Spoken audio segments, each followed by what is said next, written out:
Welcome to Theme and Variation. Theme and Variation is a podcast about movies in which we discuss the various themes of movies. There are two genres of episodes. That. Yeah, Christian coined that. I think we're going to stick with it. But we do theme episodes, which is kind of our bread and butter series, in which we talk about the themes of our favorite movies and maybe some of our not so favorite movies later. I hope Movies so. I don't like. I really hope so. that I don't like so much. I want to talk about Exactly. it. So yeah, we'll have those. I'm sure we'll have those. And then we'll have our less frequent but just as fun variation episodes in which we kind of just talk about whatever we want, i.e. is The Shining, The Sixth Sense, and Insidious all in the same universe? Find out. I'm so excited for that episode. Why? But we got to get there first. Why are you excited for it? No, hey. I'm trying to bait him into going. Well, it's because, Christian, my theory is... No, we'll save it for the variation episode we have about that. But this week we're talking about The Iron Giant. I think that's a movie that's near and dear to all of our hearts. Yeah, we all needed to cry this Absolutely. week. Yeah. Who doesn't need a good midweek cry? You know, the 90 kids, I feel like... 90s kids? 90s kids. No, just 90 kids. Exactly, 90 kids. There are only 90 kids in the world who appreciate this movie. No, but like kind of around our age groups who were born in the mid to late 90s, because the movie didn't really hit super well in theaters initially. Well, that's the thing is it did have a really bad marketing campaign. What was that? Was it just not enough, or like was it? I don't know. It just kind of fell through the cracks a lot. That's bizarre. WB had some big layoffs due to Quest for Camelot, which both kind of okay. helped and hurt the movie in some ways. That movie was like 96 or 97, right? So, It was like the one before this one, right? That was like their big project before this one. I think so. Vastly different movies. Well, yeah. I think that's safe to say. But marketing campaign fell through. They didn't have kind of the like fast food tie-ins, or they had like one kind of trailer. So theatrically it didn't do well, but it really found its life on VHS. Yeah, VHS home video. I guess that's how we all saw it. Like none of us No, that's saw the it thing. in theaters, 'Cause right? I mean, I was only 2 when it came out in theaters, but Christian was born when this Was came I out. born? It was 99, dude. Yeah, it was Well, I was born in 99, March yeah. '99. Was that born yet? Oh my gosh. You were I think 1 year old. I I'll think look it it came up. out a little bit. No, you were less You than don't 1 year. need to. Because I Don't think, even trip, dog. I'll I look think it it up came right out now. later in the year, but basically, I saw it as like a 4 or 5 year old, 3, 4, or 5, kind of around that age. Yeah. After it had come out on VHS, which is I think where it basically struck a bigger audience. It absolutely found its audience there. Point being, our moms saw it at the store and thought, my kid will like this. Yeah, I was. They were 4 months right. old. Big metal robot. Well, yeah. My growing son will really appreciate this. They were right. Little did they know that there were some very impactful life lessons in this Yeah. movie that shaped the man who I am today. Well, let's kind of get into the themes. What did you guys notice? And then we'll go into the plot and kind of Well, it's see kind how of that the reinforces. blatant one that they literally repeat like 3 or 4 times, with just that you are who you choose to be. Yeah. Was probably the biggest one for me, at least. Choice to do good or evil. Yeah, and like you, as we were talking before this about the theme of potential as Yeah. well. We actually recorded a full episode before this. I was about to say, when are we going to mention this? I tried not to say. I was like, yeah, we were talking earlier on that other podcast we did about this. We kind of oopsied our way into an actual studio this time, so don't get used to this quality. Yeah, don't get too comfortable here. This is a one-off. Shout out to Josh Schunig, who's kind enough to let us use his recording space to finish out this podcast in time for the release. Because our other computer is in Arizona right now. It is unfortunate. We need to get that figured out. But I'll get that's it for back. a conversation not on mic. Let's do it right now. I want to get into it. No. Should I call my landlord? No. So, yeah, I like what you're saying. Like, personal choice has a lot to do with it. You can be anything you want to be, whether that's good or bad. And I think what I saw a lot is potential. They talk a lot about the potential for both you personally and kind of the potential, I think, that we saw in the world at the time with nuclear war and everything kind of on the horizon. Yeah, and certainly the potential that a child has as well, in that sense of how children are very moldable at that state, and whatever environment they seem to be in shapes who they are. And you kind of see this as the giant, as he's kind of like the kid. Yeah, he's very childlike. Well, yeah, it's kind of like a nature versus nurture Yes. as well. Of Yes. like you where you are and kind of the influences that are around you for sure can have like an impact on the way that you are, but ultimately, you know, you kind of take that as the cards you're dealt and choose Yeah, you can choose your who you future. want to be in the end. Yeah. Yeah. Going back to choice.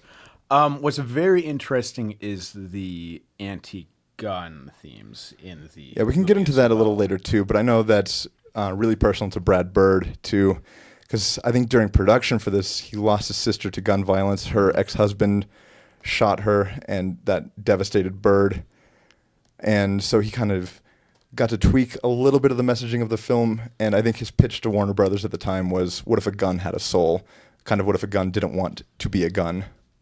Yeah, for sure. Which I think is a big thing. How, while it is anti-gun in a way, it's more of just like, it's in quite a way to where it's like, it's still a tool that you choose how to use it. It's not just all guns are inherently bad. And potential, exactly. Yeah. For that. Like a gun has potential to be.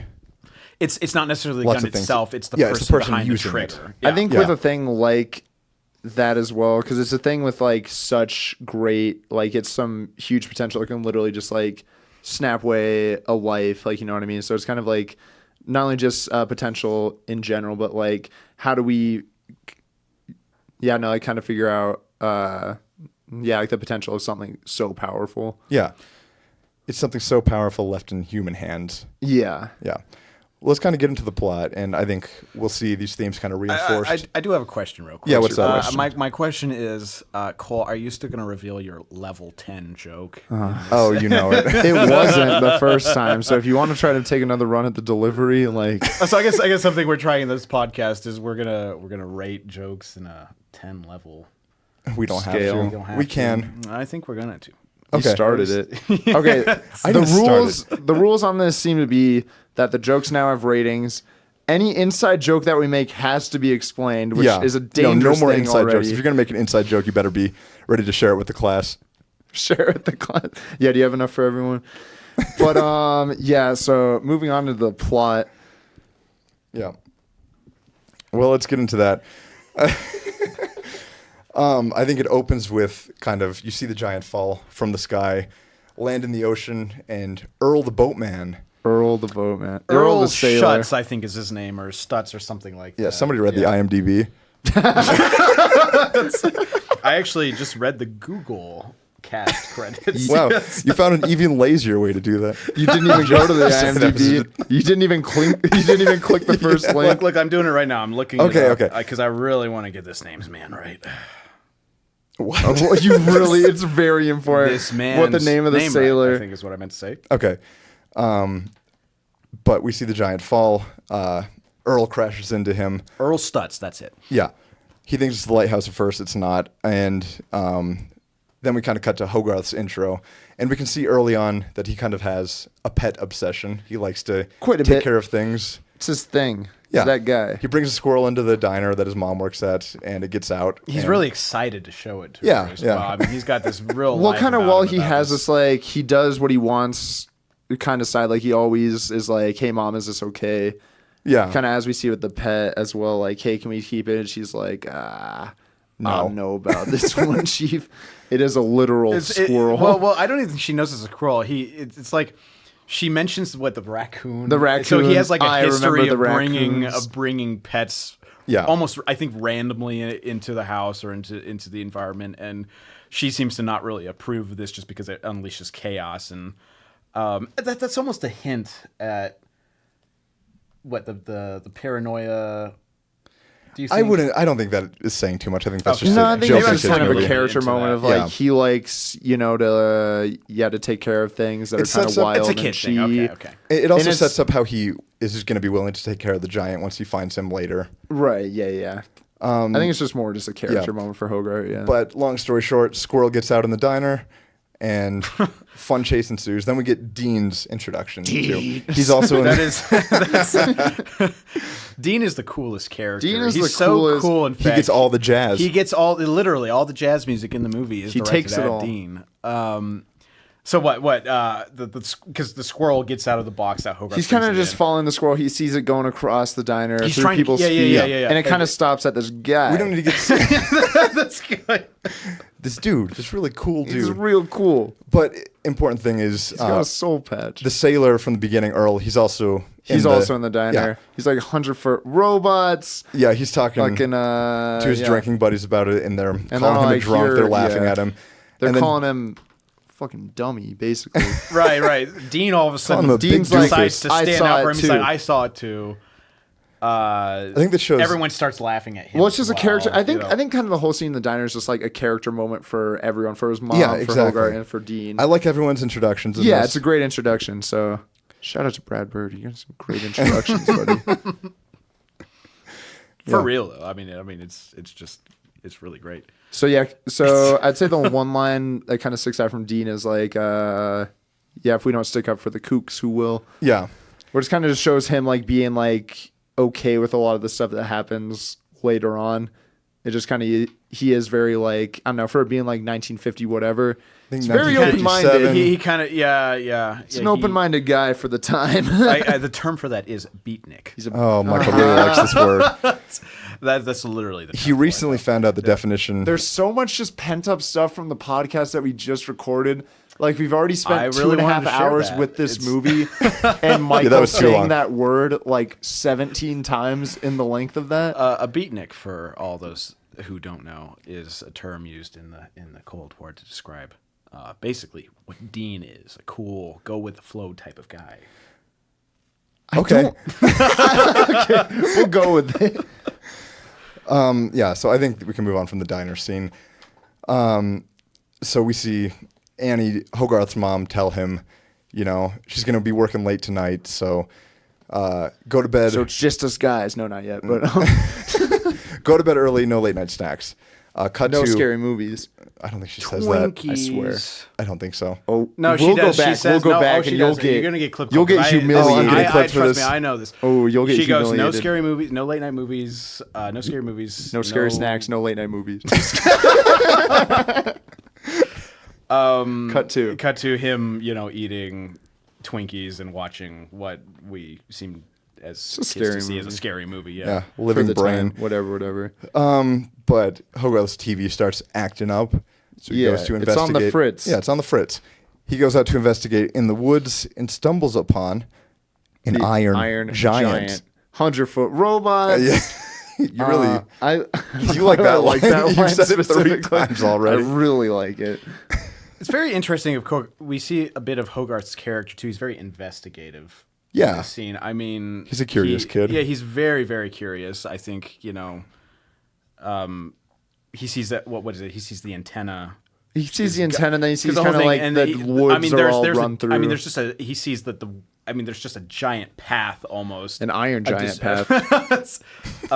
laid out in So front of him. stupid. Sorry. I do want to mention he mentions invaders from Mars, just simply because that's what Earl had been talking about at the diner earlier. Well, Yeah. I think This is important because Invaders from Mars, is that a thing from the 50s?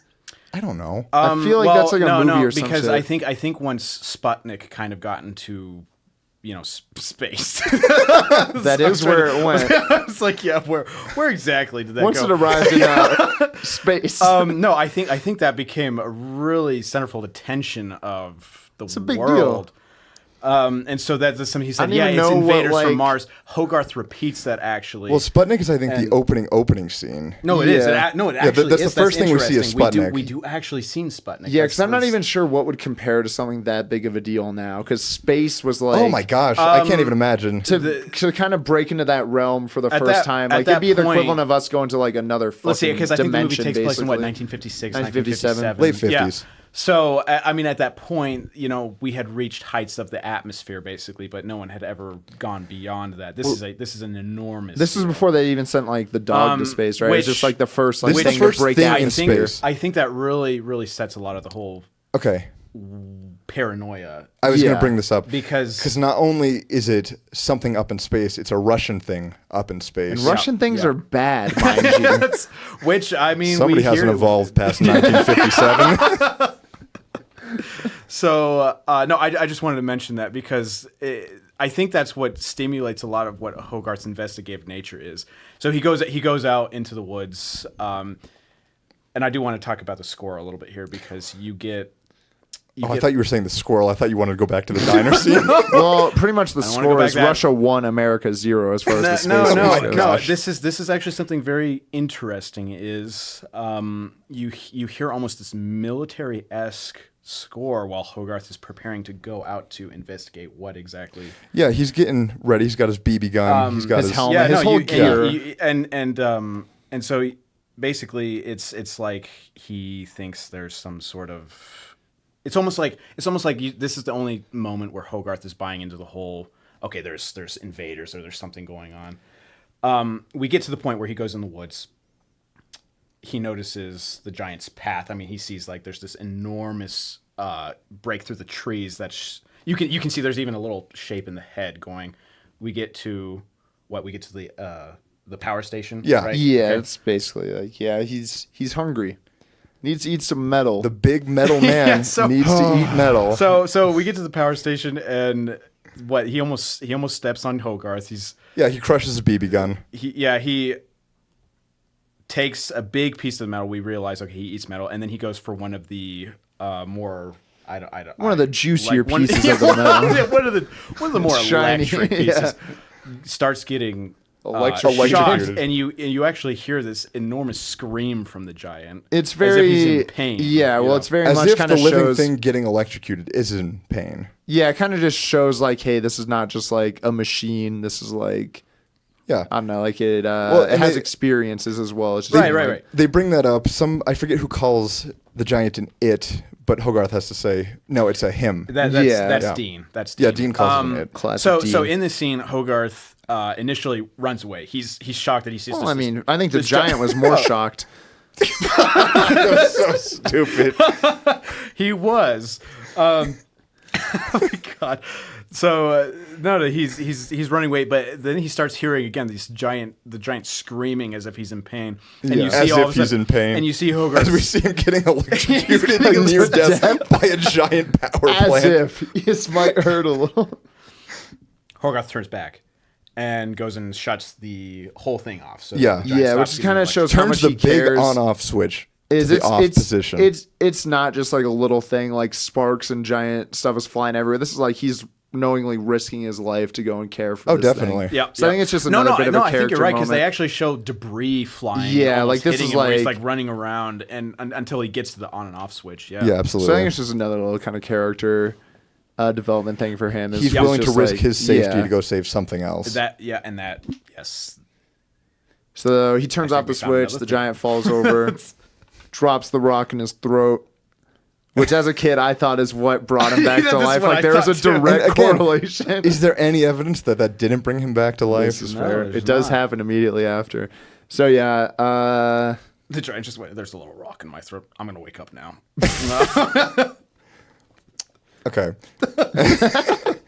Yeah, I think he just runs away, goes back home at that point. yeah, no, Yeah. he doesn't like. Yeah, there's and no then really we interaction. kind of after cut to the next day at school, and they're watching this really funny Cold War video. It's eerie. like- Yeah, no, the duck and cover Oh, can I videos. please recite the song again? Oh my gosh! Well, first we got to do the nuclear out of Holocaust. nowhere nuclear holocaust.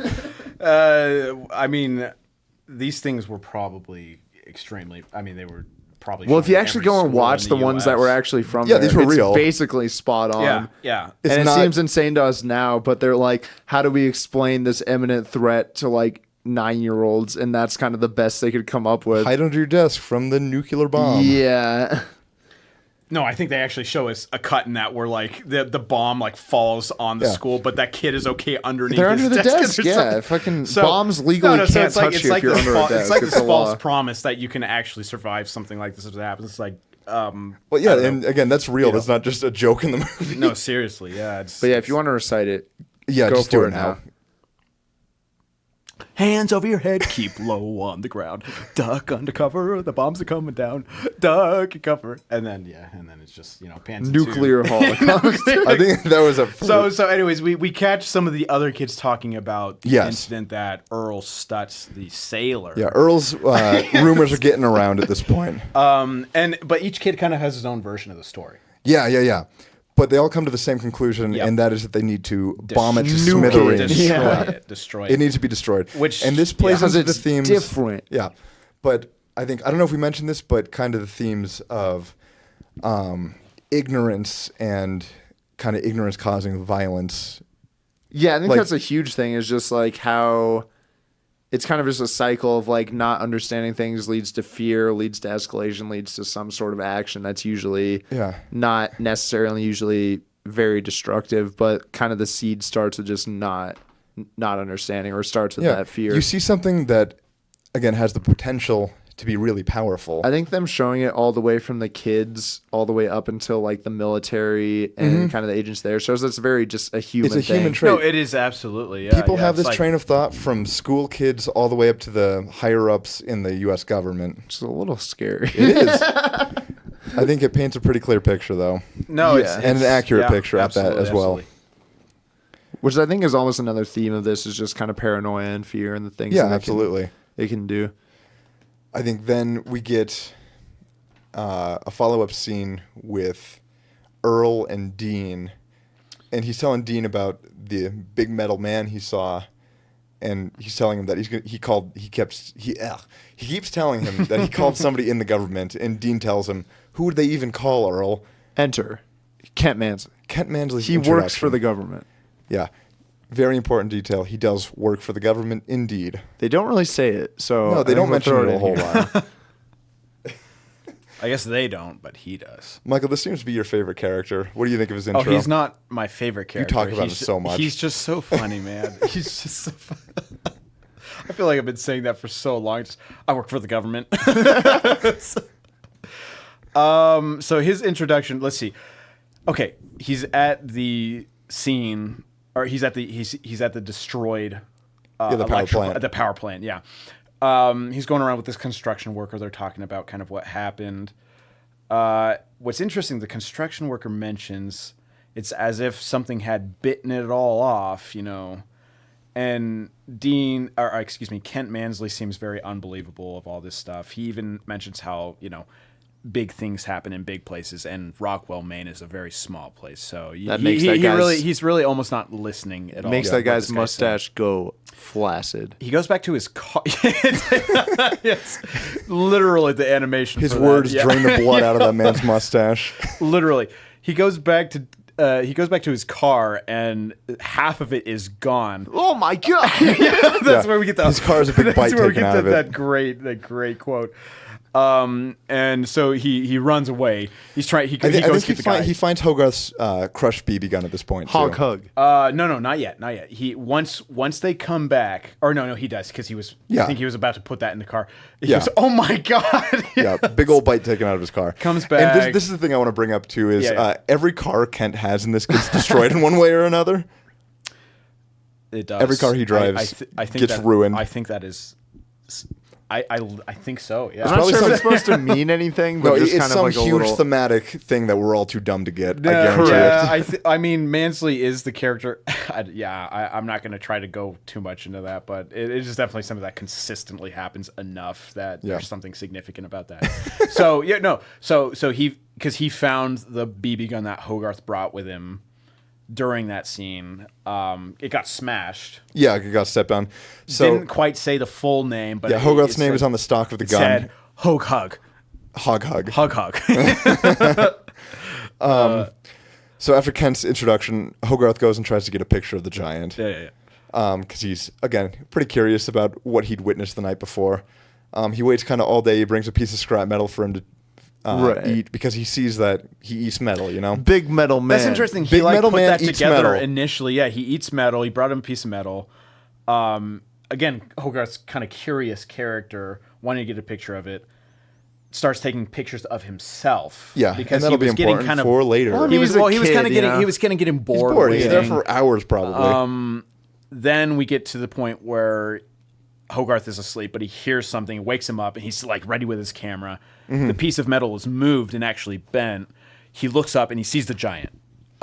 He's terrified at first, starts running away. Right. The giant starts following him.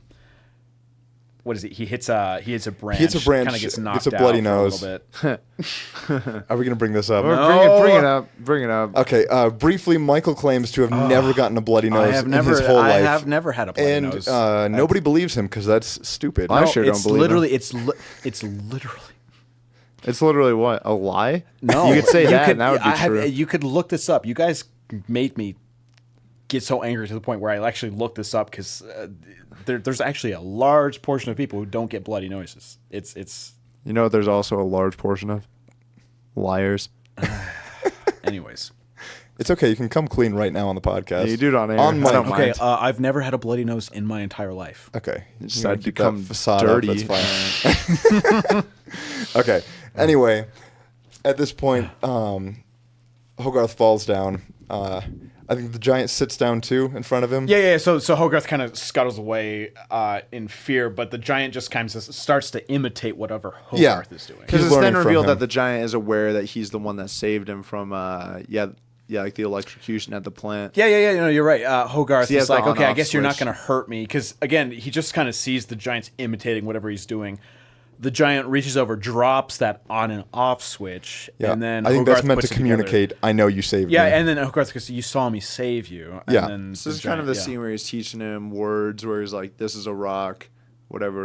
Right, Hogarth's This is a Vin rock. Diesel It's a voice country. acting. his whole It's very pet thing good. where he was so obsessed with having a pet. Now he gets a giant robot. Yeah. but a it's 100-foot tall 100-foot robot. robots. but it's even a little bit further because it's almost like it's its own kid. You know. Yeah, for sure. It's kind of like a different level of care than like a Yep, squirrel, because you exactly. can't teach a squirrel. Also, because it's 100-foot robot. 100-foot robot. I think it's good to talk about kind of the relationship between Hogarth and his mother, too, because this plays a big part in how he treats the giant as well. Yeah, absolutely. Like, he's protective of him. He, I don't know. No, we go back I to that think his scene. mom we go, teaches him a lot. We go back This to is that what scene. I was trying to say in the tangent I last know. podcast. I'm giving you. I'm setting you up. All right, fine. I'll setting take you up another. for the alley-oop, I'll Christian. take another crack at The it. nonsensical right. rant. Try it again, starting now. Yeah, Okay. What I was trying redemption to arc. say is pretty much how he's cared for things is kind of in like a very minute way, where it's like you feed it, you give it water, whatever. Yeah. In this, it's more of like he cares for something that puts itself in harm's way, and that kind of like he has to keep an eye on, that he like really cares about. So Yeah. I feel like that kind of parallels how his mom feels about him. Okay, so Is what I was a trying mother to and say. her child, basically. Yes, or, is or now- basically an adult and its child. That is interesting because I was going to relay back to the point where Hogarth was originally in the woods tracing the giant after the whole Yeah. electrical scene, and his mother finds him and she's freaked out. I mean, you see this because she was. You get to the where he had left the house. Yeah, she comes and home. then- He's not at home. and she was freaking out. Yeah. Yeah. And then she's looking for him. She's absolutely upset with him that he was out in the woods. And so I think that is kind of almost reflected in the relationship between Hogarth and the giant. Yeah, for sure. I would say not so much right now, kind of in the scene where he's just kind of showing him the words, but as the movie continues and goes on, Oh, I you think see it he- more, absolutely. I'd As it say did- by the end, he definitely understands how his mom feels about him more, because he now has that same feeling about another thing. What? What? What's up? Don't worry about it. I'm worried about You made it. a Say scene. it. What is it? just- I'm No. worried about it. I'm not going to share this on my... Bro, please You have just to. do You've it. already made a scene. No, okay. We only have so much time. Okay, when you said that, I was thinking about the time when I was like... I must have been like, I don't know, what was it? I was like 13 or 14, and I told my mom about the whole... Mom, I know what it's like to be pregnant. Why did you? What? Just don't worry about it. You go and do Okay. it. No, I think we're good. All right. No. It's just don't you seriously don't worry about it. All right. Anyways, keep going. Yeah. So Hogarth is kind of reflecting on how cool it is, and here we get another reinforcement of the theme of people kind of want to hurt what they don't understand, because You always fear what you don't understand. Oh my gosh! Sorry. Deep Clark. cut, man. People fear. What are you doing? Listen, Batman. That's what I was doing too. Is Batman Yeah. Begins. Oh my gosh! Stop! I don't like that. That movie. was the real alley oop you gave me. Oh boy!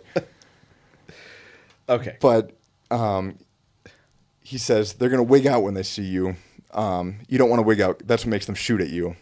You know, I think that's the first reinforcement of if the world is not ready to see the giant yet. Yeah, absolutely. Not. Yeah. But you also get a sense of the giant's childlike character here because when Hogarth puts that out, the giant's almost making fun of that fact where he's like, He's just imitating it. Yeah, no, he kind of finds that funny actually, which again, you get that sense of innocence, how a child might view the world. Yeah. Next, we kind of establish that the giant can rebuild himself because The train he gets hit by that happens. train. The train. He likes to eat metal. He eats the wrong metal. Gets him. He eats metal he should not be eating, which busted is up. train track metal. Yeah. train metal. It's interesting. He tries to put it back. It kind of When Hogarth starts freaking out, the giant realizes, "Oh, I shouldn't have done this." Yeah. Well, he's screaming at him to put it back. Put it back. Yeah. And almost he gets so obsessed with that to the point where the train ends up hitting him. You know, he probably could have let that just be how it was, but he was so precise on how he wanted the tracks to be. I think it shows the giant's kind of ignorant too. He didn't know the danger he was in. It probably was good enough at a point. Didn't. He was so focused on what he had done, and he really wanted to put that back together precisely correct. He doesn't understand the world yet. Yeah, so he gets demolished by this train in several pieces. Just demolished by this train. Yeah, this train is more powerful than any weapon for the rest of the movie. God, can you imagine what would happen if the U.S. military found out about trains? Well, I have a whole theory about this. You have a whole theory about this. Don't worry about it. You say that an alarming amount on this podcast. Don't worry about it. I'm sorry, I just don't want to go on a tangent here. So let's see. Hogarth, he's in pieces. Hogarth actually decides to bring him back to the barn. Well, yeah. Here's the thing it sets up is we see the antenna come out of the giant's head. Hogarth thinks he's dead again for a second. Right. And then, but all the pieces kind of come back together. Someone from the train starts shouting, "Hello! Is anybody out there?" And he's like, "Oh, someone's about to come and see him." Takes him back to the barn. We get back to Kent Mansley, I think, after this. First, it's hand time, hand shenanigans. Stop saying it like that's what it is. It is hand time. I never want you to look me in the eye and say it's hand time. This is the point where Kent Mansley. Mansley. No. So this is the point where. So this scene where Kent Mansley's talking to the mayor of the town. We get this kind of back and forth between Hogarth talking to the giant, Kent Mansley talking to the mayor. Kent Mansley gets a new car. Okay, which is important. It's the mayor's car because he ends up destroying this one later too. Spoilers, man. He gets a phone call about the train wreck.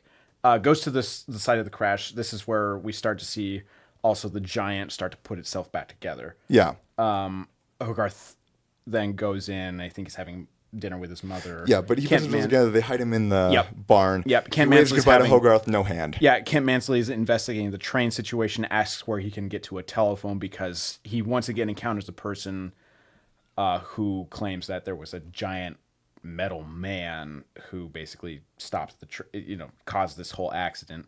Goes to the Hughes house, where we get more hand time. Stop, please.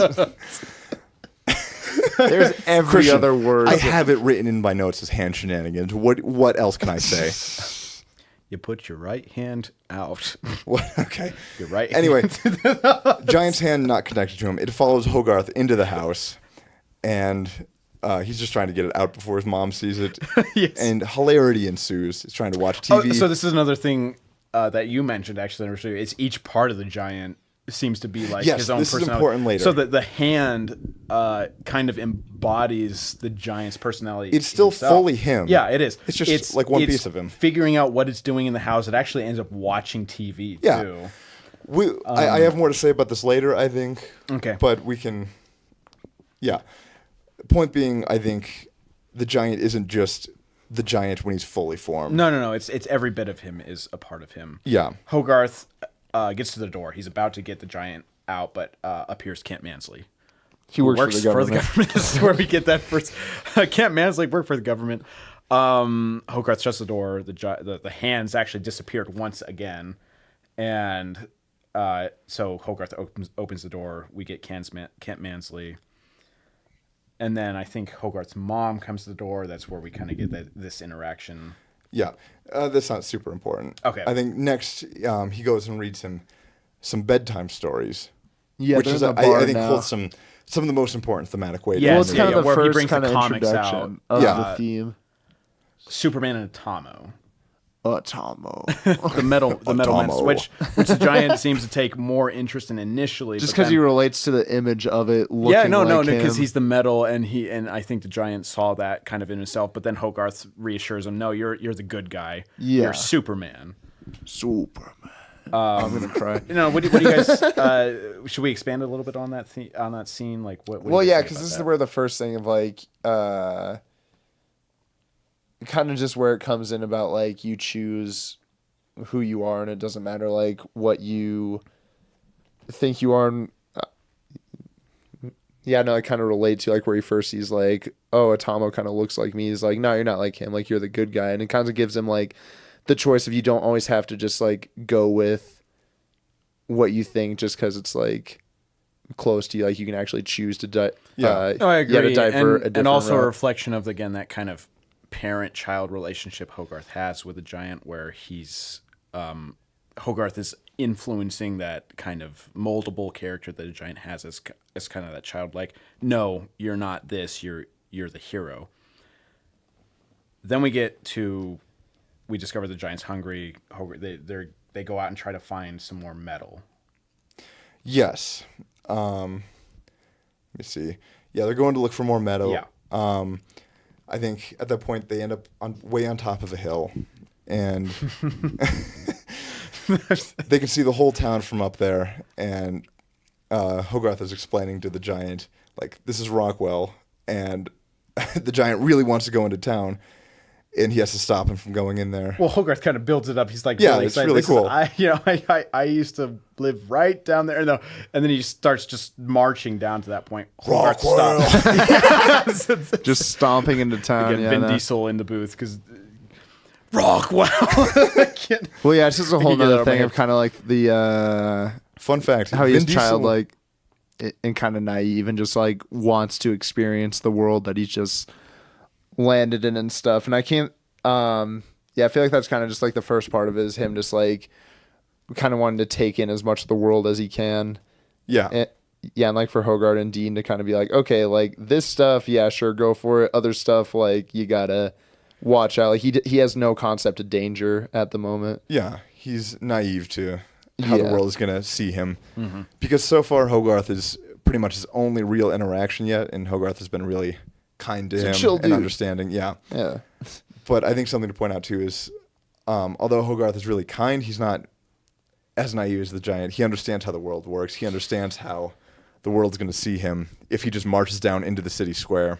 Right. Yeah. Yeah, no, he's very aware of kind of the atmosphere of the culture at that point of how people might react to something that they don't understand. Well, especially because he heard like kind of the kids Yeah, in that being exactly. like, Yep, I exactly. saw a 100-foot robot, I'd just kill it. So like, They just start shooting and blah, blah, blah, blah, So Hogarth deters him away from that. This is the first scene where we get the Giant kind of actually sad, representing some sort of almost because he's kind of sad that he doesn't get to go. Yeah, he's down bummed there, you out. know? Yeah, he's bummed out. I don't think he fully understands why he can't. No, he yet. doesn't. No, I he get so absolutely doesn't. sad when the Iron Giant gets bummed out. It really hurts me.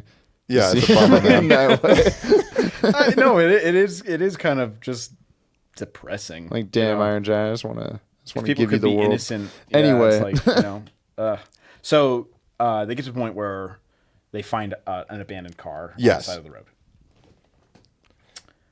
The Giant wants to eat it. Hogarth, I'm sure it's okay, but then they see another car approach. Yes, they got to hide. And then, guess who it is? It's the cool jazz man Dean. and so it turns out that Dean is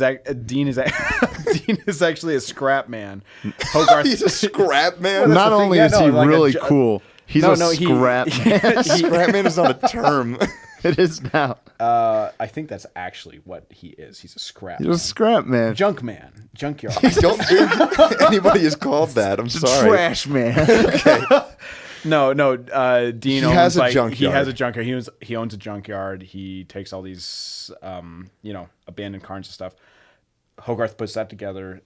He leads the giant to the Yeah, junkyard where because the giant's then bummed it's- out again that he can't eat the car. Exactly, But Hogarth has to be exactly. like, no, you don't understand. We've hit the But jackpot. and then the giant starts feasting on all this metal. Various metals. I was trying to He think does like, eat what metal. what else does he eat? Big metal man eat metal. Big metal. God. Oh, are we working up our way to your level 10 Oh joke my here? god.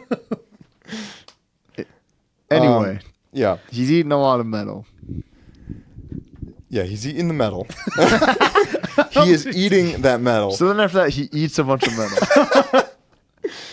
Okay, he picks up one car, but the horn starts going off. Yeah, he's gotta throw it a Hogarth mile tells away him, 'cause of yeah, that, yeah. Hogarth tells him to turn it off. He throws it across the thing. Dean, Yeah, he hears it comes out. finally, Dean is like alert of what's going on. He's Hogarth like, runs up to hey, the who door. just interrupted my jazz? I'm Dean.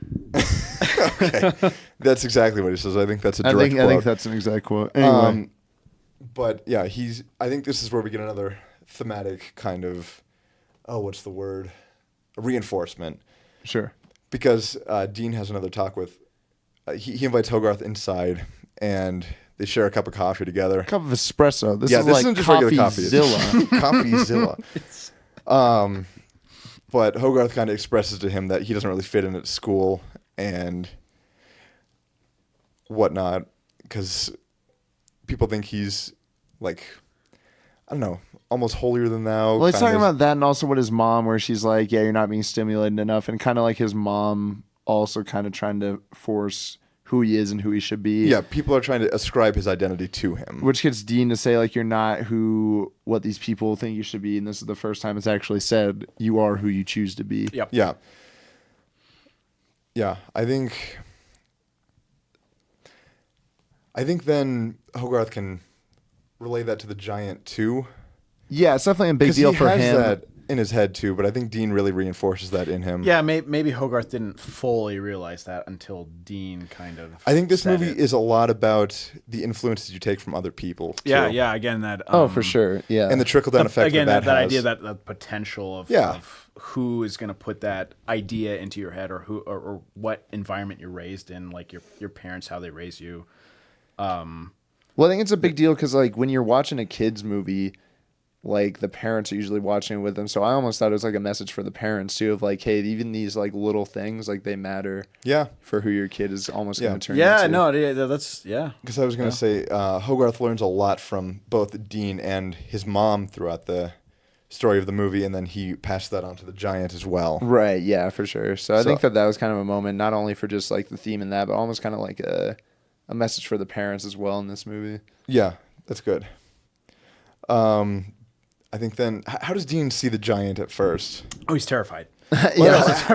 So How he sees him is with fear. right after he says that big thematic plot point, he hears something outside. He's like, "Did you hear that?" Hogarth's like, "Wait, no, stop!"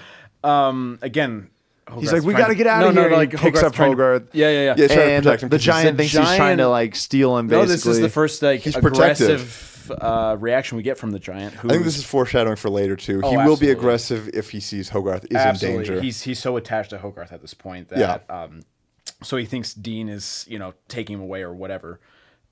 Picks Dean up, and then Hogarth's like, "No, stop! Don't squash him." This is where we get this is Dean. We like Dean. Dean. It's more of a Dean. I don't know why that specific line is perhaps pretty the funny. funniest thing I've ever heard. No, it's pretty funny. Out of all the profound quotes in the movie, Well, because the giant Dean really sticks with you a he's lot. just so innocent. He doesn't know how to react. And he's just like, Dean. Well, it's kind of just, I think it kind of just shows how much trust he And has. then Dean like covers his hands. It's just a really funny scene. Yeah, I think it just kind of shows. Yeah, it's like the trust that he has, where it's like I could be ready to kill this thing, and then Hogarth is like, "No, he's cool." He's like, "Oh, Yeah, okay, it's like, oh, cool. we Yes, like he's cool. Dean." Oh, it's Dean. Yeah. Anyway, so then Dean's talking about the giant with Hogarth, like, how did you find him? Da da da da. And Hogarth starts to go into detail a little bit about that. yeah, Hogarth tries to reason with Dean about staying the night, like keeping the giant there. yeah. Can you stay for just tonight? Pretty much. Exactly. We initially get Dean walking, just kind of basically initially saying no just by walking away and shutting his door. Yeah. and then Well, yeah, he stays. We don't need to go too much into like the play-by-play, but Yeah. the Giant stays. And basically then- gets to stay at the he gets to scrapyard. stay the night. yeah, Okay? I said the night. Hey, I'm going to quote another famous Brad Bird movie here. We get there when we get there. Oh my god. Talking about The Incredibles. Yeah, That is a quote from that movie. It's talking about the Incredibles. So Hogarth comes home late. He crawls in through the window, and he's just in time to get up for school. Comes down to eat breakfast. Surprise, surprise. Who's at his breakfast table? Kent It's Mansley. Kent He works Mansley. for the government. Did we mention? He works for the government. He rented the room, and this is established earlier that Andy's trying to rent a room in one Just of the kind of houses. make ends meet, whatever, Yeah. whatever. Kent Mansley jumps on that opportunity. Because I think, do you think he's pretty suspicious at this point of So- Hogarth? Yeah. He's not yeah. trying to rent the room for any other ulterior motives. I'm but setting you up. I know. All right. You're right. That was a dumb question. I apologize. Yeah, okay. I forgive you. Thank you. Anyway, Kent Mansley works for the government. He's on to Hogarth.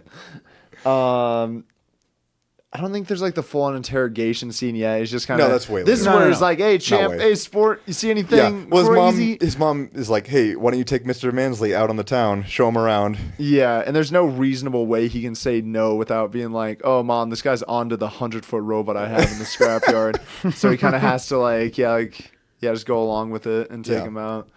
Well, not like take. Well, he does kind of Well, he take him does out. take him out, but Not in the way you're thinking. I don't know. You don't know. What So what? He So doesn't they- kill him. so no, he takes him to like a diner ice cream. Yeah, like Like, milkshake bar back in the 50s. Poisons him with laxatives. Yeah. Well, I think Mansley gives a pretty interesting speech before this too. He's talking about like how the very existence of this giant kind of makes him uncomfortable. Yes, it's a threat just because we didn't Yeah, make it. we We don't didn't build it. understand it. It kind of goes into nationalism there too. Like it's scary because another country built it. Yeah. I don't know what he says. Like, I don't care if it's. Yeah, I don't like- care if it's the Russians, the Canadians, the Chinese, whatever. All I know is Yeah. we didn't build it. Essentially, it's got to be stopped. Yeah, so it kind of plays into. It's not only like the mentality of the time, but kind of just more of the theme of paranoia in general. Yeah. Yeah, absolutely. He's that just kind of the Cold War embodiment mentality. of paranoia and what it does to the people that choose to, I don't know, to play into it and to entertain it, which I think comes more so once kind of the army is involved. But Or maybe the people that are just victims to the endless discharge of propaganda coming out through the era too. yeah, for sure. So he gives him the laxatives, and he's able to get back to the scrapyard Yeah, and kind of 'cause like warn. He can dip out once Kent has to go to the bathroom real bad. Real bad. Yeah, I think then it goes into like a little song montage of Ken looking around. I don't think he knows exactly what he's looking for yet. He's just looking for some sort of evidence of the giant's existence. And he stumbles upon Hogarth's camera Yeah. that is hanging from a tree limb. Which is some damning evidence that kind of Oh, yeah. confirms. He hasn't developed the pictures yet, but he's Oh, pretty okay, sure well, what he'll find yeah. on No, them. yeah, no. The camera had Hogarth's name on it too, so he. Yes, he I think knows. initially he finds that super jarring as well. When he does develop the pictures, he sees that this is when Hogarth had actually been taking. Hogarth didn't even realize he was taking pictures of the giant, but this is when he was kind of, what would you say, bored. In, Yeah, he's in just the taking scenes. random pictures, like one of himself. He had whatever. happened to caught one with the giant behind him. Kent sees this Once he photo, develops and then this, he's- and then puts two and two together, realizes, oh my god, Puts kid and It was giant together. It's yeah. a really hard puzzle to solve. able Hogarth to look in at it frame over with several the giants. days. It's really Yeah, it's like a whole Mystery of the century. montage of him just trying to piece together the so clues. well, this is important he because looks at the picture 5 okay, minutes so, of so screen no, time. because if we go back to Silent, when there's he no was score. talking with the general initially, To get some that insurance. phone call when he Talk to the general. when the general and save some time. because there was the army general who wanted information. Michael's or ignoring our joke. Can you please Are address you talking about the general? The insurance commercial that is everywhere. You said the general. My brain went there immediately. Whose wouldn't?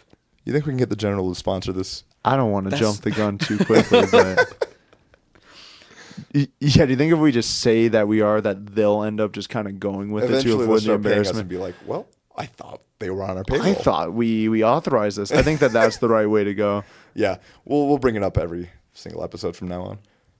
Anyway, Kent Mansley works for the government, develops the photos. Finds a photo, starts interrogating Hogarth. We're not there in the yet. barn. We're not there yet? Nope. Okay, where are we at? We're at the deer scene right now.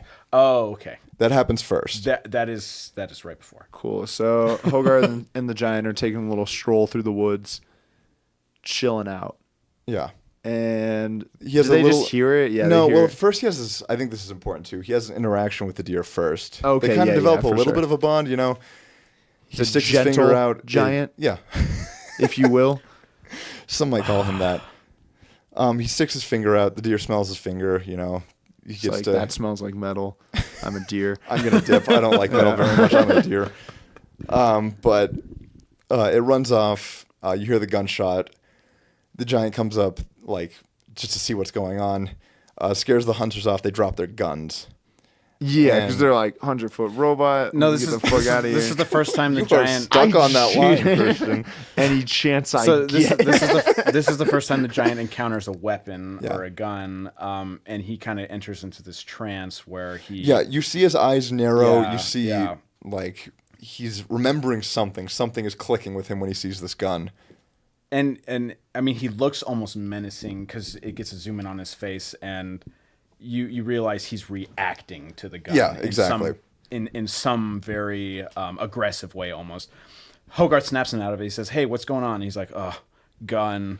And then Hogarth tells the giant, "Guns kill." Okay. Yeah. Well, he has to explain to him that the deer is dead Yeah. as well, because he tries to Oh, yeah, touch yeah, it. he He's does. like, don't touch it. It's dead. And he's like, yeah. And this is his first interaction with death. With the actually. concept Yeah. of he, death. he has to learn about death in this moment. I think then after that they're laying out under the stars and they're having a really good conversation. I think this is my Good favorite part of the movie. scene. This is my favorite part. This has some really good thematic stuff and just good is writing. Is it because it's the souls part of the movie? Cole really likes Dark Souls. If you're going to That's shoehorn the that in, that's the joke. Yeah, Okay. I am. I do like Dark Souls. He loves Dark Souls. I do love it. He also loves this scene. Let's go into that. Yeah, I do love the scene. Okay. I like to talking about this a lot. Hogarth kind of has to explain what death even is.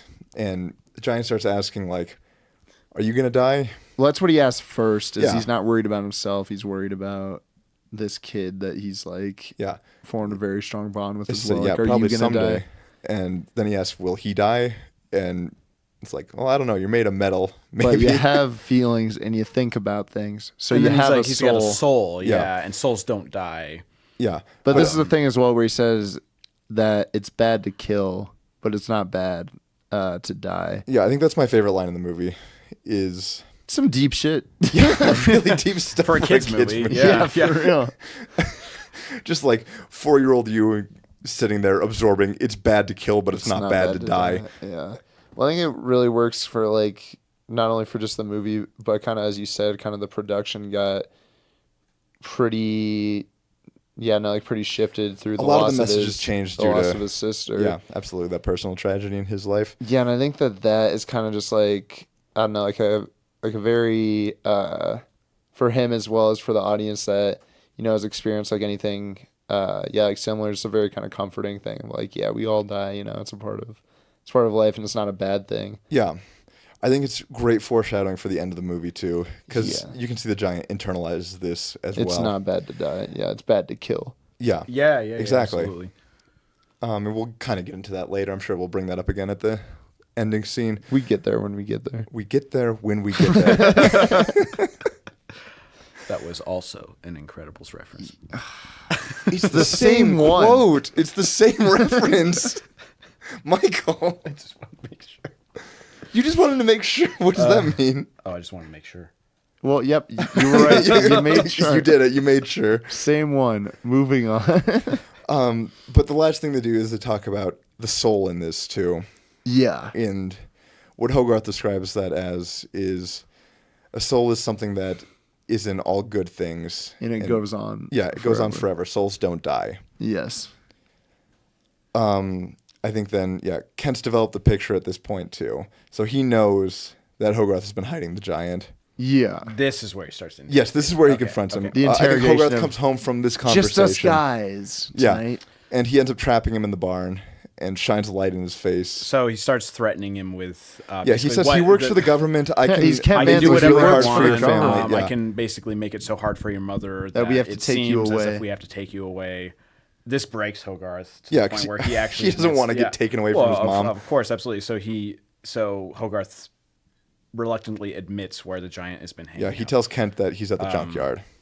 And so then Kent actually, you see him with a cloth where he's basically chloroforms him.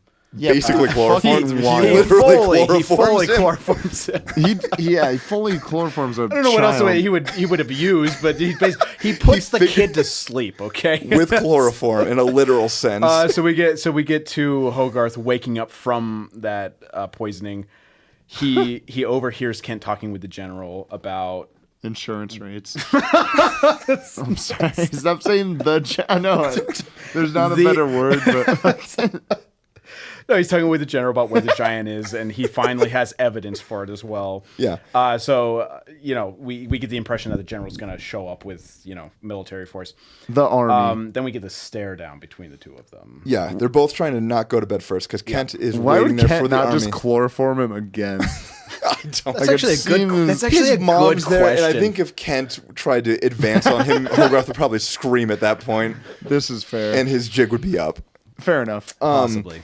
So Kent is just waiting till morning until the army arrives, and Hogarth is waiting for him to fall asleep so he can sneak out and come up with a plan to hide the giant. And it comes to a point they're staring at each other all night.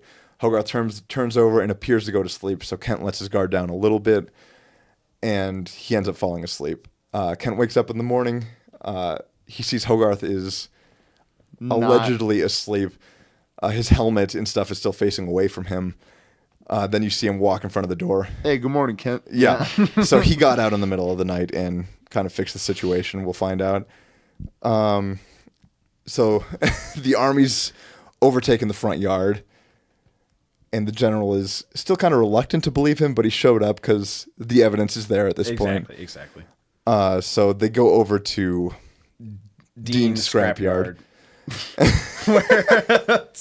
Where Good timing. Initially when Dean sees the army coming, he's like, okay, he seems like to have, you see, he's ready. He knows what's happening. He's ready. He's got some plan put together.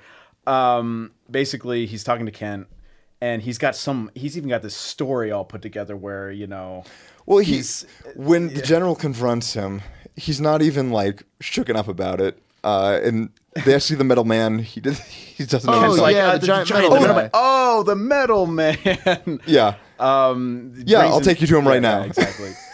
He's trying to open the door. He tells him how some big investor was trying to buy it from him. Yeah, to put in his hotel lobby. And we open the door, and everyone's just surprised to see that it's basically just one of Dean's art pieces. Him and Hogarth had successfully transformed the giant into one of his I don't know if he said this, pieces. Dean makes art out of metal. Yeah. That's why he runs the scrapyard. He sells the scrap, makes art with it at the same time. But the real moneymaker is in the scrap. The real money's in the trash. Real quick, though, I think this also kind of plays into the film's themes of potential, too. Because Dean takes all this, like, literal garbage and turns into really cool artworks. Yeah. Like, even garbage has potential to be something really cool and creative. Yeah, for sure. So I think that's even... while it's a more subtle way, for sure, still plays. But it reinforces the theme, I think. Yeah. So they successfully trick the army. Kent's getting his butt chewed out by the general. You blew millions of dollars out of your butt, is what he actually literally says. Yeah. But the army packs up and goes. Kent is humiliated. And we get to the interaction between Hogarth and the giant where they're like playing a game. Yeah, they're playing the game. Hogarth initially wants him to be Atomo, play the villain, but no Atomo. Yeah, Giant doesn't even want to be. He decides to be Superman. Yeah, he doesn't want to be the villain, even when they're playing. He doesn't want to even pretend to be the villain. And so Hogarth's got this little toy gun that kind of shoots sparks out of it. He goes, "Okay, Superman, take this," and then all of a sudden, as we saw with the Giant reacting to the Hunter's guns, we get this this almost focus from his eyes. They turn red. And Well, it then- shows like his perspective too, and the targeting. Yeah, and, it does. like, Yeah, Yeah, he absolutely. has a targeting recognition of mechanism. the gun. And what's interesting is the target is actually at the gun and not Hogarth. Yes. Yeah, it's a defensive reaction almost. And so he shoots lasers out of his eyes, but Hogarth had like turned away just at right the moment, basically, and Well, because missed the gun it. wasn't he almost working. kills whatever. it. Yeah, he does. But Dean sees this actually because he hears the noise. Hogarth turns back. He's like, "Hey, what's wrong?" And the giant was because he was in this trance. Points the gun at him again, and the giant goes back into that trance. Dean successfully saves Hogarth from being, blasted by the giant, and then is hiding Hogarth from the giant. Yeah.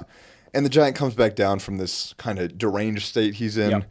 Confused. And yeah, he's absolutely, has confused. no idea He what's doesn't going understand on. what's happening. It's like, yeah, it wasn't me, or like trying to explain that it was more of like a reaction than what he wanted to do. yeah, And but he Dean's doesn't like, have the words to Right. really. Well, Get yeah. out of How here. would You're a just a kid big be able to explain? He's a gun. kid. Yeah.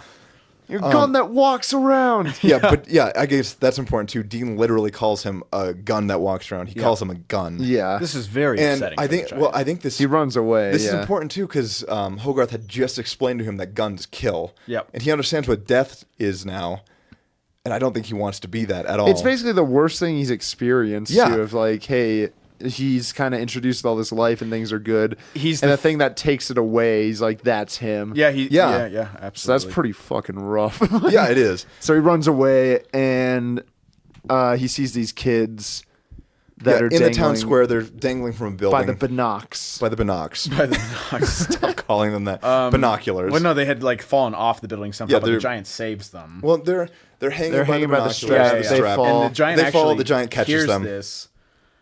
He runs into town to save them. And this Exactly. is when the people see him as like, oh, this Yeah, guy this is the can't be first- that bad. He this just is- saved a couple of kids. Yeah, I think this is interesting too. The town isn't really scared of him. Right. They're not scared. Initially. You don't really know how they react to him. They're just kind of like Well, you awestruck hear some almost. murmuring and you hear like, oh, he saved those kids. Yep. You know? And So, so, Dean- Dean, we get Dean recognizes and- yeah. that he was reacting to the gun. Yeah, because he sees the gun on the ground and immediately he understands. Oh, it was defensive. Yeah, so he kind of picks up Hogarth in his sick motorcycle. His cool motorcycle. He's a cool guy. Okay, what else would he we get- drive? Nothing. We A get to motorcycle. So he goes to the giant. They catch up with him, and I think this was a really important moment for the giant because kind of through the entire movie, Hogarth and them are being like, "You're this, you're that," but this is where the giant kind of defines himself. Where he goes up to him, he's like, "I'm not a gun." Yeah.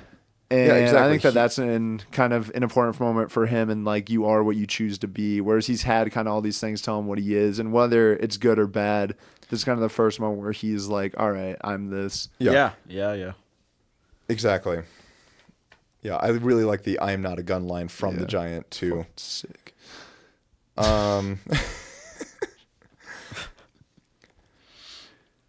Moving So on. Dean and Hogarth had happened to catch the attention of the army on their way to the town. Yeah, where because Kent they're was. flying in. They know where the giant's going. I think. So Kent Kent is Mansley he's leaving in looks- disgrace. He works for the he government. looks out of his car though, sees the giant in the town moving around, and he's just like, "What the?" Then we get where another car crash. Yeah, scene. he wrecks another car. And then, but he doesn't really care about the car. He's basically trying to get the army's He attention. stops the whole convoy He of is the trying army. to get the Yeah. army's attention at the giant. Where the general finally sees it, and he's like, "Oh my gosh." Then we get that scene with Hogarth and the giant saying, "I'm not a gun."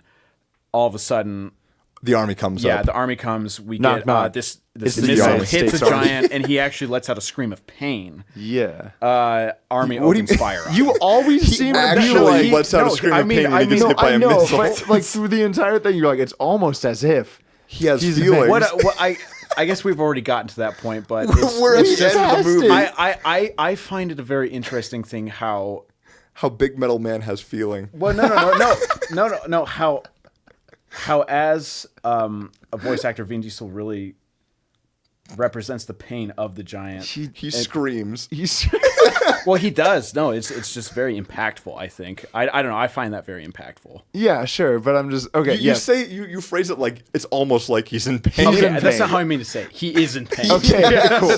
We got that ironed out. He gets Iron shot. Giant He's out? in pain. Fuck you. Oh. That really, I don't know why that took it out of me so much. I felt so much energy leave my body After that, when you said that. I'm sorry. You Okay, alley-ooped me, man. so anyways, the army is just shooting at the giant. Yeah, less effective than trains, I might add. Yes, the army does not know about trains and how destructive they are towards the Iron Giant. Nobody tell them. They're just shooting him with bullets, tanks. Oh, something you brought up before, I think that we didn't mention yet. Main antagonist of the movie, Kent never touches a gun So throughout yeah, the entire that thing. is something that I found very interesting was the fact that Kent, who is the antagonist of the movie, kind of the villain, Yeah. does not touch a gun. And actually, you actually see scenes where he's around guns and the general's firing guns. Yeah. He's actually kind of terrified of the gun itself. I Whereas have- the giant, who is the hero of the movie, is a gun. Yeah, he is it's, essentially a weapon. That's very interesting. I have a take on this too, though. Okay. Go I for think it. he uses like the entire army as his gun. He's constantly pointing it in the direction of the giant and using it to cause a lot of harm. Yeah, for sure. Because the how- army how isn't that army's phrased as neutral. good or bad in the movie. It just is. No, it's kind of it's going back to that thing of potential. Like, Yeah, it exactly. can be used as something for good or for bad, and Yeah. Kent somehow finds a way to manipulate the general into thinking that the giant's bad. The army starts shooting, and you get the feeling that the army is a weapon used for evil, essentially. Yeah, in this case, I would say so. For now. For now. Yeah, but he's running with Hogarth. He's running away from all the people firing at him, obviously. And I think at this point, Dean comes up and he has to explain to Kent that stop shooting It's at them. defensive. It's defensive. It has a kid. Hogarth is in his hands, and Kent goes and manipulates he lies this. to the general and say he's just killed the kid. You have to stop him now. Yeah, it's almost. I think it was Christian who mentioned this. Actually, it's like even though Hogarth, he knows he's alive, he's willing to risk. Yeah, for his sure. death I think that to just plays into more of like how not only is he extremely paranoid, they have to be justified fears. So he has to go at whatever lengths. Yeah, that's true. To He has to kinda lie just about keep it. people- He can't just say it's big and scary and I want it gone. Because you can't say, like, when you're in that state, especially as an adult, I feel, you can't just be like, well, I'm scared. You have to be like, this is a threat. It's the logical way to think about, Yeah. like the way that I am. So I think it just plays into that and how, like, just the lengths that he'll go to justify himself. Yeah. Because obviously he thinks highly of himself. You see, even when he kind Well, of he's smirks when bragging he's at his- like, I work for the government and all that entails, whatever, Yeah, whatever. he's bragging. No, He's that like, they send implies. me All in. that implies. Yeah. He's very kind of smug and proud Yeah, about that. yeah, So yeah. he has this kind of self-image he has to keep up as well, being in control. Like when people don't know what's going on, I'm the guy they call to figure it out. I'm Yeah. Kent fucking Mansley. I work for the Who works government. for the government? And he's finding it hard that he's now losing his shit too. Yeah, for sure. Yeah. So I think at this point the jets are coming in and firing. Yeah, 'cause yeah, he's yeah. outrun kind What of. kind of jets are they, Michael? Gosh, I did mention that they're F-86 Sabres. Nice. That's insane that you know that. Well, it's not insane. It's just common knowledge. It's demented. Common knowledge. No, because he had That's lied. a stretch. No, he lied to the general. The general alert basically says code red. The president gets involved into this matter because the Air Force is actually a very kind of, how should I say this? We can kind of throw the army around. When the Air Once you Force get is the Air involved Force in something, involved. when the Air Force is involved in something, you know shit is serious. Once you start putting stuff in the sky. So the Some Jets are real chasing him shit. around. The Giant's still running. He tries to avoid a bus, falls off of a cliff, and this Yeah. is where we figure out that he can actually They fly now. They fly now? They fly now. So We he's had to. flying. This is He's a really flying- good he's scene. He's still trying to avoid the Jets. Well, with the score as well, where they kind of like the it Superman implies theme. Yeah, and The Hogarth actually Superman. tells It's not him. literally the Superman theme. Well, it's though. no, it's not literally. it's an but homage it's enough Michael not to get Kamen's- copyrighted. Yeah. It's a take on a classic superhero theme, I would say. Sure, but he's like, yeah, like put your fist down. The giant gets to kind of live this thing that he's like, gets it closer towards the ideal he's kind of striving for of just Yeah, he of gets Superman. he gets to fly. Yeah, they fly now. Yeah. Jets also fly there, and they're in hot pursuit. I think this is important too. You see him kind of almost go into his like deranged state again. Yes, but he's able he to actively control makes it. the choice to fight it off at this point. Yeah, that's a really Like he's in control important now, moment, and I think yeah. that's an important thing they set up, that he is in control. He can fight this off now. Yes, yeah. So he's he loses the jets. Mm-hmm. No, he gets like shot down, right? No, yeah, he does No, get he shot does. down. He Yeah. thinks he loses them. He loses the One of them jets shoots by him getting down. shot down. He crash lands and then kind of passes out. Actually, the army sees him. They go to approach that scene, and then we get to the giant waking up and realizing Hogarth's not in his hands anymore, Yeah. but is actually on the snow. And this parallels what he saw with the deer too. Yeah, so he actually goes to touch him once, but then realizes, oh no, He thinks he's dead. He thinks he's dead, and we get this. He's almost weeping. Yeah. Or just he's the saddest. As much he's of been as a robot can weep. Yeah. Exactly. The giant pulls the army pulls up to the giant, realizes it's not dead, and they open fire again. Kind of. But as what's I said interesting before, is it hurts me so much to see the giant even bummed out. So this one, it's like, oh, And now Fuck. he's super bummed he's out. so bummed out. Yeah. So the army realizes it's still alive, and then before anyone has a word, it's Kent Mansley again who is works for saying, the government. "Shoot at it." Yeah. And he's kind of just taking it for a while too, and you kind of see it cuts back to his face. Yeah. And you see Yeah. his face There's this turn from massive emotion sad of rage. to just anger. The bump on his head also all of a sudden disappears. Yeah, I don't know if we mentioned the bump on the head. I don't know if he Well, I mentioned mean, it. like, okay, there's a bump on his There's head. a bump on his head. It implies that he doesn't remember lost his programming. purpose. Yeah. Anyway, do you think in that moment he was making the choice to go ballistic on the army? I think he makes a choice Because to kind I- of release into his rage. I don't think he's fully in control when he's like Yeah, going ham I on the guess army. that's what I mean. I think it's just kind of that release. Because at this point he goes into it. full weapon mode. It's like really he has a cool. full transformation. This kind of plays into the theme. If guns are so dangerous, why do they make them look so cool? That is a Because theme they of make this movie. they make the Iron Giant's weapon this- state look really cool. I mean, this is one of the coolest things I've ever. Even to this day, I think that I've seen. It's kind of It's terrifying. very though, Oh, it's No, it too. very is, terrifying. absolutely, Because it's absolutely. just how much It does- superior the firepower is. The like- army couldn't do anything. Yeah. whatsoever. Like, I don't know if I registered this as a kid, but as an adult watching this, is like, oh my god, that is just raw destruction. As a kid, I thought, oh, that's It's really- fucking cool. it's- As an especially- adult, I think it was really cool too, but also really Really scary. scary. Yeah, but at this point, he thinks Hogarth is dead, goes into full weapon mode destruction. Lots of crazy weapons, like there's a spinner thing that's shooting lasers. There's like He's got the a thing in his chest left cannon. arm that like charges the up. army Yeah, can't he's do got a a huge single arm thing. I cannon. mean, he is decimating the army at this point. Yeah, shooting down tanks, blowing up everything. So the general gets to the point where he's calling on the battleships to fire on the giant. That gets his attention, which is also significant because it basically what they conclude is the fact that the giant tracks whatever is attacking it at the moment. Just kind of like when Dean realized that it It's was a defensive mechanism. Yeah.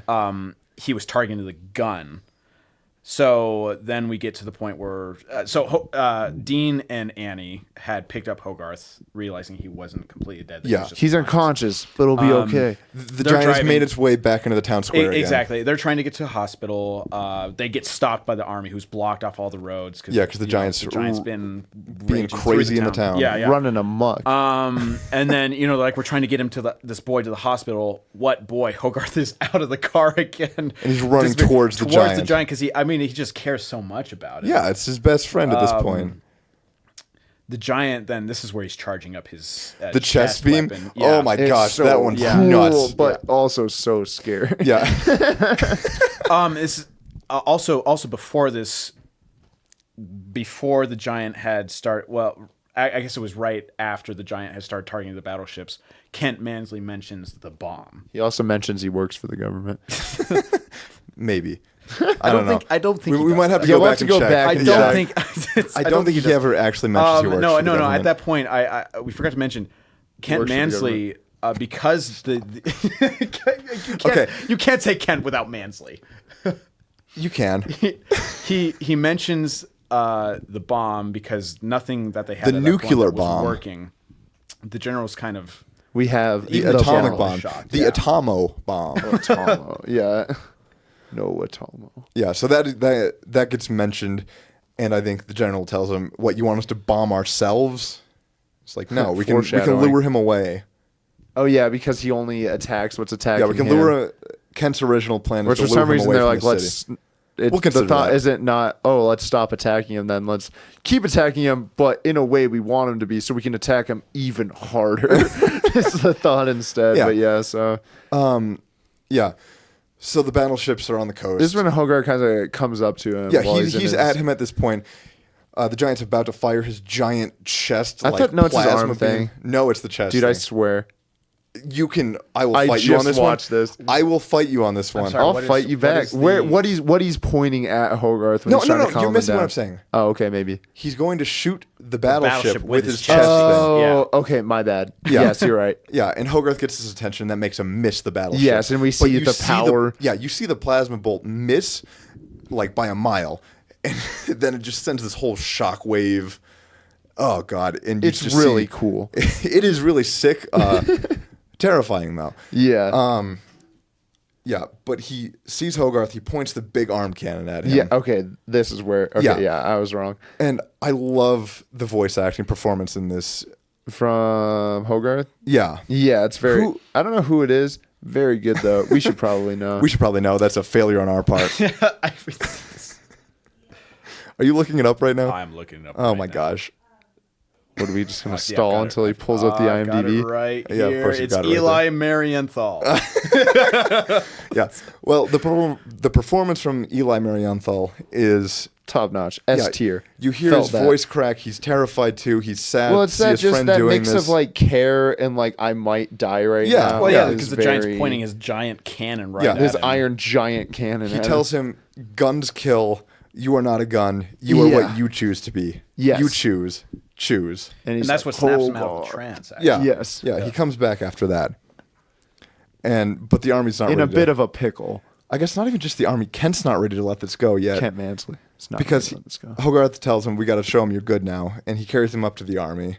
Yeah. And I think at that point the general even acknowledges, like, we can. Yeah, well, because Dean's Ready to go explaining now. the fact that the giant only reacts to things defensively. Yeah, the general's a absolutely. pretty reasonable guy. Yeah, just don't point guns at him, please. Yeah. Ken's trying to. He's willing to try basically- alternatives to not he's nuke the he's United just States. completely delusional, saying no, it's a trick. We still have to destroy the giant. Yeah, I think he really believes it at this point. No, though, he too. does. No, he absolutely does. But keep in mind that they sent for the bomb already, and on the general's walkie-talkie, you hear somebody from one of the boats say, "We're ready at your command, sir."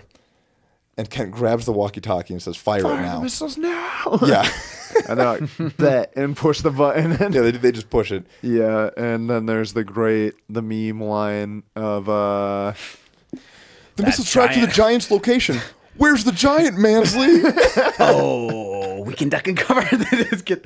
And then, basically, Kent Mansley says, I don't want to die for our country. Screw that. Well, tries to get away. Are we gonna die? Yeah, we're gonna die for our country. Screw our country. I want to live. Yeah.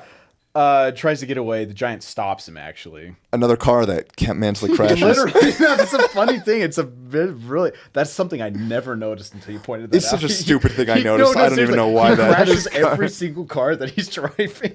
I think that's. I don't know that. I find that really funny. It is kind of actually. funny. It is very funny. I think. Okay. I think this is pretty heavy for a kids movie. The entire imminent town. death. Everybody's gonna die in a nuclear blast. Nuclear it's like holocaust. even it's like Annie's like shouldn't we get to his shelter? And then It Dean's wouldn't like, matter. it They wouldn't- linger really on this wouldn't too. matter. Like they linger with the characters, accepting that they're about to be Yeah, dead. like the entire town is like, well, thanks. So Hogarth takes this moment to try to explain what's going on to the giant. He's like, yeah, everyone's gonna die because of this missile. Yeah. I will And use then this you joke see the for the giant third just time. kind of looking around. You can see the seeing, gears turning. Per going se. again. He's Figurative and and literal. who knows if he has gears in his head. We know he's got a big beam in his head. He's got a big dent in his head He's till a little bit ago. Okay. But no, he's just looking around, seeing all the people, the innocent people, basically, Yeah, who are they're- about to die. He knows what he's got to do. Yeah, he understands because I think this comes back to the line earlier, my favorite line in the movie. It's bad to kill, it's not bad to die. He knows, I think, that he has to die. Yeah, all these 'cause, people. Well, I think it's just his thing of like, yeah, like you said, it's not bad to Like die. this bomb is going to kill everyone. Yes. Killing is not good. And I think he obviously realizes he has an opportunity to. Yeah, he to knows what he stop can it. do. So he blasts off, and Well, yeah, Well, wait, we're missing the. I'm sorry. Yeah, there's the fucking. shoot. Sorry, I forgot to cry first. He says the line to Hogarth. Yeah, this gets brought back from the beginning. I don't know if we mentioned it or not. didn't. When Giant's trying to follow him home at the beginning of the movie, Hogarth has to tell him, "No, I go, you stay, No following." following. And that gets re-delivered to Hogarth as the Giant's about to fly up into the nuclear missile. You stay, I go. No following. Yeah, Fuck. yeah. this is the point that breaks every single man. Yeah. Into Man, woman, tears. and child. Yeah. No one can survive the Iron Giant delivering that. This is like a nuclear bomb in my heart. So anyway, he blasts off. Everyone knows what he's about to do. Yeah. It's pretty obvious. I think before he leaves, Hogarth even is like, "Hey, I love you. I love you." He Iron Giant's like, literally "I Oh know." God, that is Yeah. that's a rough. Right before he's going up to space. Right before he collides with the missile, he hears. Superman. Well, he hears Oh, Hogarth's fuck, I'm voice gonna cry in the background now. going, "You I'll are who cry you right choose now. to be," and then the Iron Giant says, Superman. closes Yeah. his eyes. Right as he's about to collide with the missile, And he lives up to his full and he potential saves of blowing up. He saves the entire His town. full potential of being exploded. That was his mission. He is self-actualized. But yeah, no. So he blows up. It looks really cool. Christian, no. You're telling me that wasn't like an animation flex when they're looking up into the sky? Brad Bird Oh is man, that was one the of most my like the metal multiple thing different about colors. the Iron Giant. Like that's such an animation flex. Like yes, I was really yeah. sad, cried, but like it looks stunning. I don't know how they from a expected us. hand-drawn animation standpoint. I'm as gonna well. say I don't know how they expected us to see that through all of our tears. Why do they Kind of make a it look waste so of time. cool if everyone's gonna be crying at that part anyway? Fair enough. Wasted budget. Yeah. Yeah, what a waste of all those frames, Brad. Brad. Anyway, so Yeah. the Giant's dead forever. Forever, never coming back. So it goes into that dream sequence. Oh right? my gosh. Oh, don't even start with me on that. That was the most frustrating thing. On our last attempt On our last night, first attempt at the Iron Giant. Michael's podcast. brain was just broken, and he attempted to I explain. was very tired. he attempted to explain that the whole last part of this movie was a dream sequence. Well, he's like, and then we get into that dream sequence. That's not what I and meant. me and you That's kind of what it- just that's like, what- reiterated it That's a lot. what it. That's All right, what let's it just came let off him go as. on That's not what I this. meant. I'll clip that for anyone that wants to hear it. Just DM me. I'll send you the clip. DM me. Anyway, there's no dream sequence. IRL. Just a regular sequence. Just a sequence. Kent Mansley's in some pretty big trouble. Yeah, Probably doesn't work for the government anymore. probably. If I had to I'd guess, say he's probably in jail. probably in some sort of government. Hi, I'm Kent Mansley. I'm in jail. Yeah, that's his new new catchphrase. But anyway, the general sends Hogarth the one piece Yeah. that they were able to recover. And we from see the that Dean giant. built a statue in memoriam Yeah, of the yeah, giant that saved the town from a nuclear missile. It's really good. It's really good. Like this movie, it's really good. Yeah. Yeah, so So General Hogarth sends him the last receives- piece the only piece they think that they've recovered. Yeah, And he opens it up and it's like a screw, big old screw. big ol' screw. And we see that's the one that holds his jaw together. Yeah, fuck yeah. Anyway, Yeah. so he's in his room and he kind of hears the beeping, right? I don't know if he hears the does it Something beep? wakes him No, up it does. to draw his It's attention. actually Okay. it banging against the window. Yeah, I thought Okay. so too. Trying to get out, Hogarth opens the window. Okay. He knows. And He knows what's it's again. up. It's that aspect of where each piece of the giant is kind of itself. Yeah, I was gonna say it almost turns around and looks at It him and acknowledges kinda him. Yeah, and then it says and then goodbye. just jumps out. You know, I like this. I And think Hogarth this, goes, "See you later." I think this plays into the soul thing too. Yeah, for sure. Souls don't die. Every you're not piece. your body or your soul, and no matter what part of him it is, his soul inhabits it. Exactly. That's why it's kind of even like if it's just one little screw, his soul is still in that in its For entirety. sure. It is still fully him, and that cannot be killed. Yeah, goes on forever. It does. Anyway, And the Iron Giant is a good thing. Psych, if you thought he was dead forever, I was just lying. He's in not. Greenland, and he's rebuilding himself right now, you idiot. You fucking dummy. He's You alive. thought he was dead. They got you good. You piece of shit. Sorry. But anyway, his eyes open. And he's alive. The score here is really good if you wanted to talk about that It's at all. literally called The Last Giant Piece. That's a good one. It is a giant piece of music. It's the last giant piece. that Hogarth Something has. about the music, though.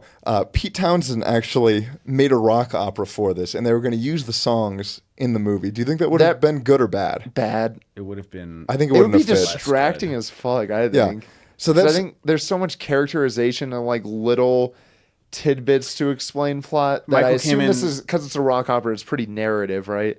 I would think so. If yeah. they just threw It that is. in there, that'd be pretty weird. it was going and to be I a think- borderline musical. Yeah, that really wouldn't have worked. Michael came and created the perfect score for this I because think so, too. It works incidentally, but it also works emotionally, and you can listen to the soundtrack by itself and get the know what's emotional- going on. No, seriously. know what emotion the movie's trying to convey. So I think it's one of the best scores out there that's been done for a movie. Fair. Yeah, I think I'd agree. I will not give any pushback on that. And I Yeah. love to argue with you. So that's how you know it's a really good score. I usually argue with Michael. I love to argue with Michael. But I love this score. Maybe for next week we should find a movie we all really disagree on. But we do have to do that. That'll be bad. Anyway, the end of this movie that we're doing this week. He rebuilds himself, his eyes open, the score's gives a fucking big old good. smile. Yeah, it's fucking adorable. He's I a love cute him. guy. Do you think he goes back to out of the town once he gets No. all rebuilt? Really? I don't think so. Oh, I think he definitely does. Why? If he gets rebuilt, of course he's gonna be like, oh, let me go see my fucking family. He's got more adventures to be had. Like maybe what? he'll come back. I I don't know. don't That's- fucking know. I think he goes That back. question has been unanswered for what They will 20 never- years at this no, point. Here we go. We'll Let's never argue. The Iron right. Giant 2. It's No, not going to happen. never going to happen. No, I don't want it It's to not happen. Bradford does not want it to happen. I don't want it to I don't- happen. I this don't- movie I is think perfect. this Yeah, movie I don't is want an Iron literally Giant doesn't 2, need but a I think sequel. he goes back. You don't think he goes back? I kind of think. Okay. I don't know. Are we going here? Are I'll we go actually here, going just We're like the already Iron here. Giant What do you definitely mean, are went we back going to here? go see We're already Hogarth. here. Oh dear. Well, let's think. Yeah, if the giant survives, he probably He does does survive. go Did you back. see the movie? I mean, Yeah, Michael, were you even watching? Did you see how he gets rebuilt? They established that with the train I scene. fell asleep at that point. Is that a joke? Because I'll beat you up if that's not a joke. It's not a joke. It's not a joke. It's Oh a joke. man. All right, I'll see you after this. No, Anyway, I figured if the giant survived, he probably would go back. That's what I'm I saying. mean, that would make sense. yeah. So I what's think your deal, Cole? I don't know. I don't know. Do you think he got another bump on his head? and Yeah, had he just no doesn't idea? remember. No, He finds okay. some Greenland kid Starts all over. Yeah. in Greenland. let me redefine my position. I think he better. goes back. Okay. I agree with you now. All right. Cool. Sick. I concede. All right. Cool. So that's the end of the movie. Yeah. Closing thoughts. It was good. It's really fun. I One forgot how of the, good the it most was. perfect movies out there. There's just there's nothing. This is a wrong. movie I hadn't seen Absolutely since I nothing wrong. was a kid. So seeing it as an adult That's crazy. and catching all the messages from that now, other than just being like robot cool, was really interesting for me. I think it's a movie I'll come back to a lot. Definitely a movie I consider like an important thing to watch. It's definitely like, one I'm showing to my children. absolutely, yeah, I think for it's sure. an important, very important movie. I think just the themes of it are very important for kind of anyone at any age, because I think it's forgotten how much is like you choose, or like you are who you choose Yeah. to be. How especially for kids as well, just coming up, you're bombarded with a whole lot of people trying to raise you, and that does have an impact. Which is, I think, there's the message for the parent of like, I guess hey, not even just raise you, just tell you watch who how you you're should be. impacting your kids. Yeah. Watch who you're telling them they are, because it matters. But then also for the kids, it's like, hey, at the end of the day, you choose. You make your choices. You choose who you are going to be. Yeah, so I think it's Yeah. just an important I think so film too. for Oh, like absolutely. whoever. The themes, I think potential is the one that stuck out to me the most. I like the idea of the giant having such great potential. Because we see him both- kind of do both. Yeah, Yeah. we see his destructive potential. We see his potential as just a gentle, friendly, cool dude too, and we see his potential as like a hero as well. Like, This movie tackles a lot of Yeah. kind of big life, mature ideas that it presents in a kids movie that I don't think a lot of kids movies do well. no, it has a lot of big ideas and presents them with a level of maturity and I guess like realism that you don't see a lot in kids movies. Like Brad Bird really trusts the audience, and I really respect that. Like respecting even like your child audience enough to present them I with think these that's a huge thing themes. that kids' movies, all the good ones, they respect the audience all the way up until the kid that's watching it. Yeah, well, Yeah. that's a huge theme in the movie too. Is the giant represents kind of that kid figure, Absolutely, that yeah. is so easily influenced by the things around it, the environment, or the It's people around naive, him. but simultaneously it can understand these deep things. I think that's how Yeah. a lot of kids are. Yeah, It's like there's a even lot when of you're a relatable kid, stuff. you maybe can't articulate what this movie means, but you get it. It's like some kids actually, yeah, it's like they see how the world is, you know. Yeah, Well, any closing ideas other than those? it's really good. Yeah, Good I liked it a movie. lot. I think that's in my top favorite movies, and I think it will stay there Oh for a yeah, long I time think to now come. that I watched it again, it's one that's definitely gonna stay in that. Yeah. Well. Other than that, basically just plug the Instagram. Oh yeah, yeah. Follow us at Theme and Variation Podcast. Same name for the YouTube. Yeah. That's pretty much it. I know. Yeah, subscribe if you want to hear more. Please want to hear more. Please want to hear that. If you don't, I don't care. I'll still well, talk about it, but I'm I want Cole. someone to hear it. Oh, I'm Christian.